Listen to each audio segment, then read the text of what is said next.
Here for Johnny's Car Care and Review. So very cool. I've got Mavericks in the background. Going to be test driving those today, so you'll want to stay tuned because I'll have all the info about how they drive, how they feel, interior space, acceleration. So I can't wait to get this info out to you. So this is fantastic. In just a moment, we're going to be hopping in and driving this XLT Cactus Gray Hybrid Maverick, and I got to tell you, it feels like it's got more than 191 horsepower and 155 pound-feet of torque. And I actually suspect that the 155 pound-feet of torque, I wonder if that torque is actually not calculated with what the electric motor is adding on. I feel it's not like it's total torque, but anyways, it handled great, and I'm going to be showing you in just a moment from the outside what my trajectory was, what the little course was here, but from the inside I can tell you it accelerated really well. The engine was really silent, the eCVT, so let's not get that confused with a CVT. That's an eCVT. It is one speed, but it's mechanical. It goes really well. It wasn't high revving like crazy when I was pressing down on the pedal, so pedal to the metal was just fine in it. Now after that, we are going to test drive the Antimatter Blue Lariat 2-liter EcoBoost with 250 horsepower and 277 pound-feet of torque. It is all-wheel drive and it is an 8-speed automatic. And really what I can tell everyone here is, if you're not sure about ordering a Maverick, get sure. This truck is pretty awesome, and if you really want to know more about it, just go test drive an Escape Hybrid to know what the hybrid's gonna drive like. Even if it's an all-wheel drive, it's gonna give you the same driving experience. And actually, I say same, but I'm tempted to say that the Maverick was a little more silent, and I did prefer its suspension. I really liked the Maverick suspension, and surprisingly, it really stuck to the road. It was good in the bendies, those artificial fabricated bendies nonetheless, but they're still bendies. Even if there's no trees on the side of the road, there's still bendies, and it had very little body roll. The steering feel was incredible. I can say a whole lot better than that Jeep I drove just the other day. So let's jump right into this vehicle and do a first-person test drive. So that's the real deal. And hey, look, I'm 5'10", 5'11" with my boots on, and look, I've got plenty of headspace left over, about 6 inches of headspace. So I think a lot of you are going to love this, so get to ordering one soon and actually make your opinion based right now.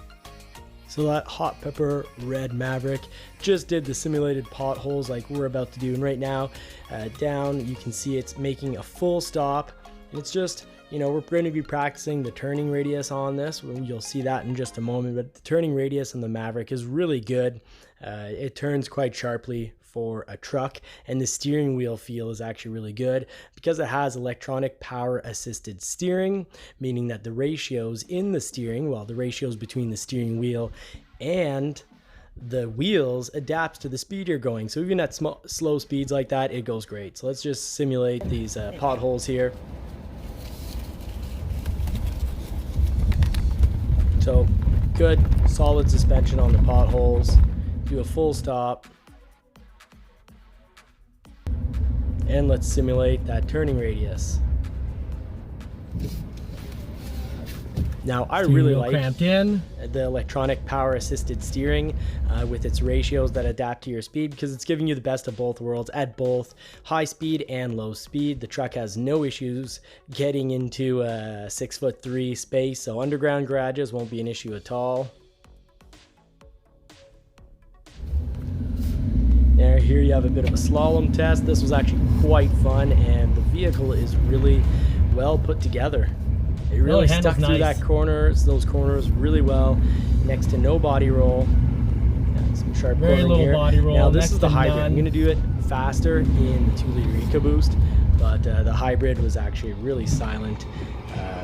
Nice power, great cornering. You can definitely hear the suspension there, but no issue. It's a truck, you know, it's not a luxury car. And I don't mean that as a slight in any way whatsoever, because this did handle really well. There was very little body roll. It took the bumps really well. It's just, you know, it's not a suspension that's made to be dead silent. It's a suspension made to take 1,500 pounds. So that's 1,500 pounds of payload. I really like the hybrid. I actually think it may be quieter when accelerating. I'm pretty sure it's quieter than the Escape, but you could definitely go try out the Escape hybrid because power-wise, that's going to give you a great idea. Now let's jump into the 2-liter EcoBoost. This is the 2-liter EcoBoost. Now that's the 250 horsepower engine, 277 pound-feet of torque. If you get all-wheel drive and 4K towing, you'll be able to pull 4,000 pounds with this bad boy, and I am convinced after this road test that it'll have no issues doing that.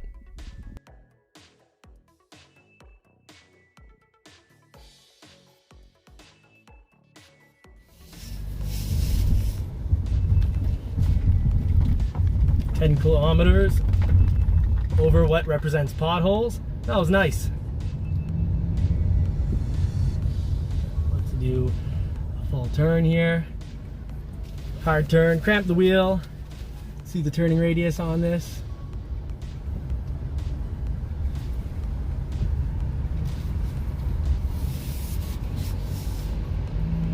Great turning radius. Nothing wrong there.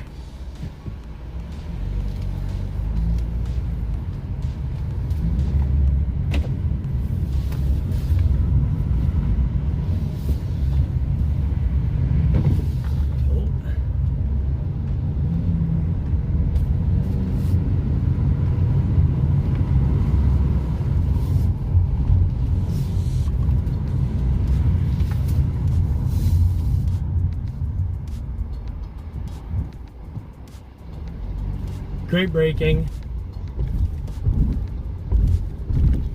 So let's just see what I did from what we just saw on the inside. Let's look at it from the outside. So potholes really weren't an issue. The handling, I loved the handling. The handling was awesome. I did not expect a little truck to handle this well, and it's not that little. The space inside, there's a ton of space, a little more than the Santa Cruz if I'm not mistaken, and the interior space is similar to a Ranger. So go sit in a Ranger or go sit in a Bronco Sport. You'll get a great idea of interior space.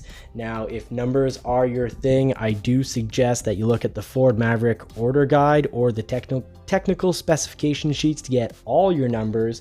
But just to give you an idea, that 4.5-foot box, I did have some reservations about it, but now that I've seen how the flex bed makes it very usable up to 6 feet, I'm sold. So I am in the all-new 2022 Ford Maverick, and so far interior space is nice. This is the XL, and I didn't think it'd be this nice. I know the colors are nice. Leg space is more than enough.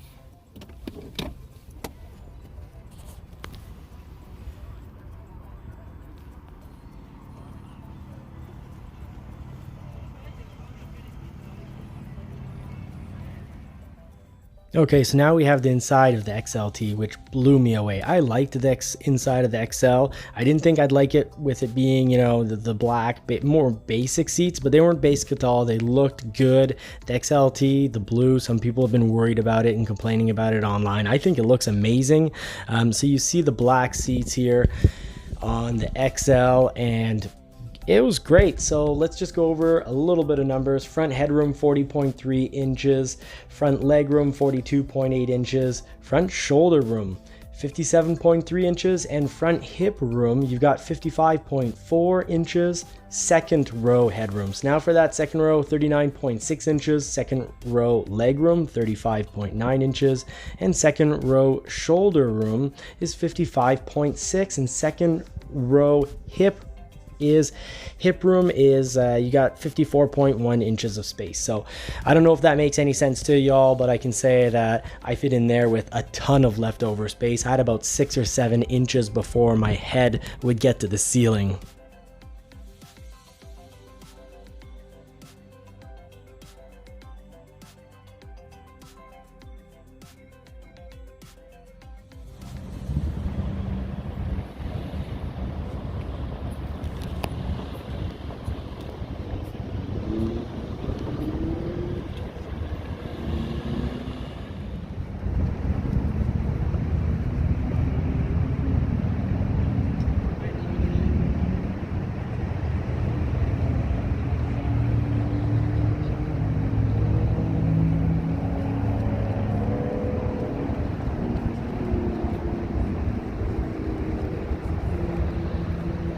So please don't test the rear seats of a Super Cab Ranger. This is more like the rear seats of a Super Crew Ranger. Tons of leg room. I know I'm not your typical 6'3" YouTuber. I don't make the height cut, but it was definitely, I fit in there great. The interior, people are gonna say that it's, you know, too much plastic maybe, but I loved it. It's, you know, textured plastic, mixed plastics. It has, you know, a modern look to it. And who cares about, you know, the touch? Yeah, it's hard plastic, but you don't go around touching your dash. So the interior of this looks amazing in person. Now the Lariat, if you like the color, you're gonna love it. This has an amazing feel to it. The Activix, well, it's more durable than leather. It's better for the environment. It's I believe recycled plastic for the most part, and I really liked the touch and feel of it.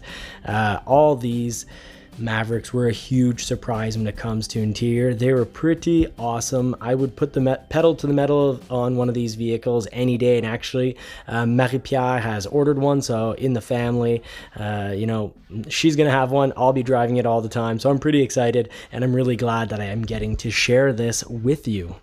Now, I think exterior-wise, the best comparison for this vehicle is, you know, a 2002 Ford Ranger, but interior-wise, this has so much more space.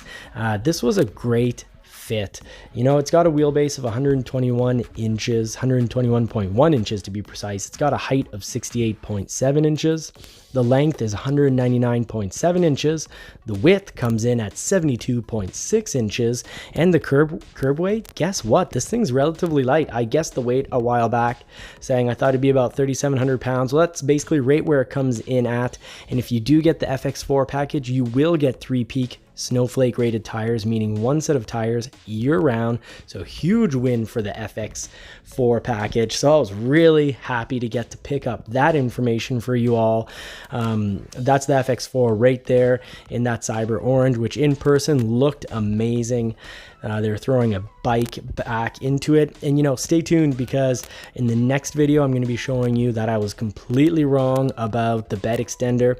I thought that was going to work like the bed extender on my parents' Explorer, the Sport Track, the Explorer Sport Track, and that was really hard to get in and out.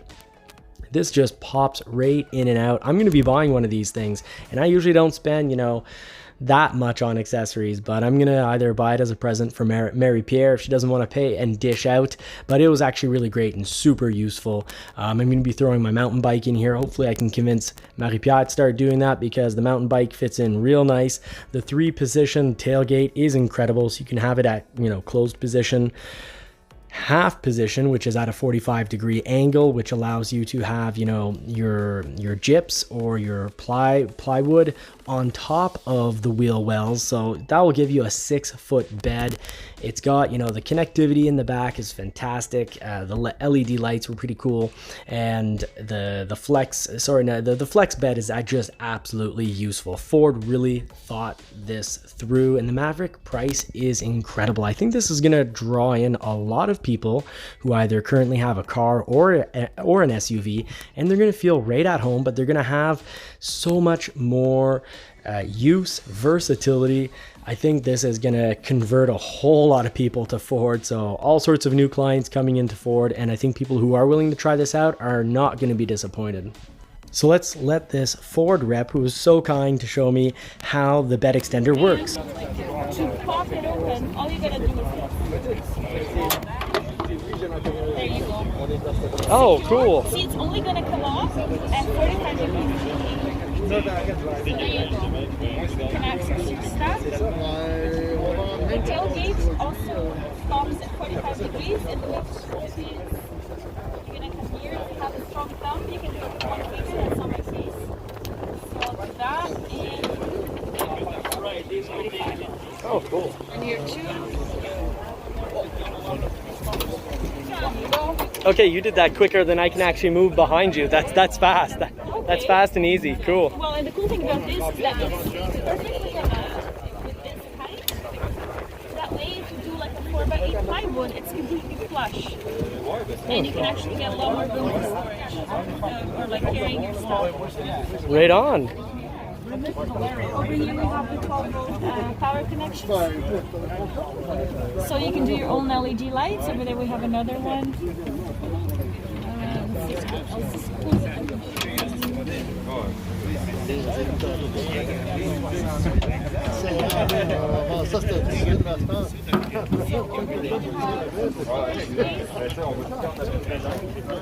If you want to keep your straps dry, not rusty, you have plenty of room in there.